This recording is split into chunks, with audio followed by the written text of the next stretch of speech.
Sa bawat paghinga ng isang sanggol, may kasamang bagong pag-asa.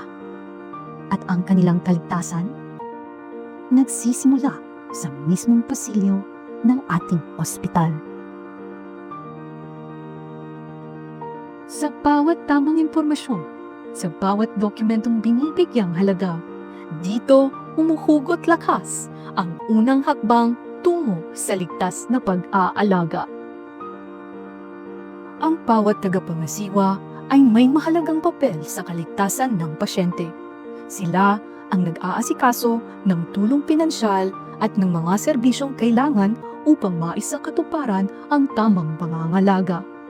Maingat silang kumikilos sa likuran bilang matibay na kaagapay sa layunin ng paglilingkod at kaligtasan.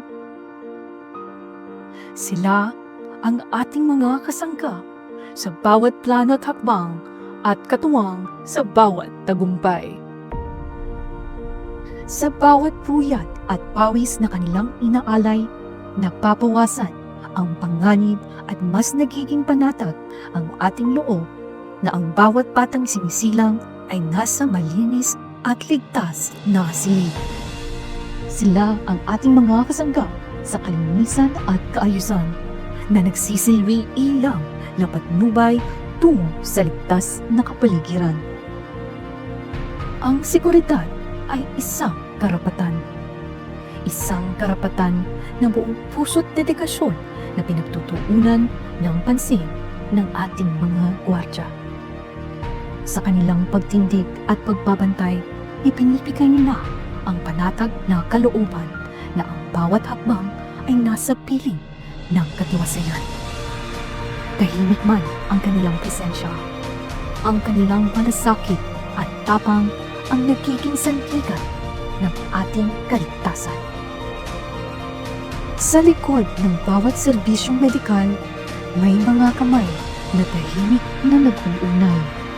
Mga tagapangasiwa, mga kasangga sa kalinisan, kaayusan at seguridad. Magkakaiba man ng tungkulin, nagkakaisa para sa kaligtasan ng bawat bata.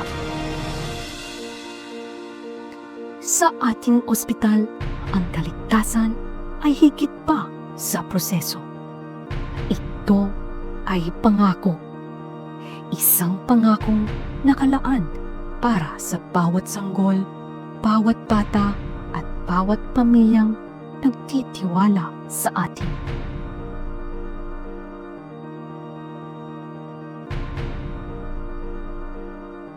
Sa IPH, tunay kang iingatan.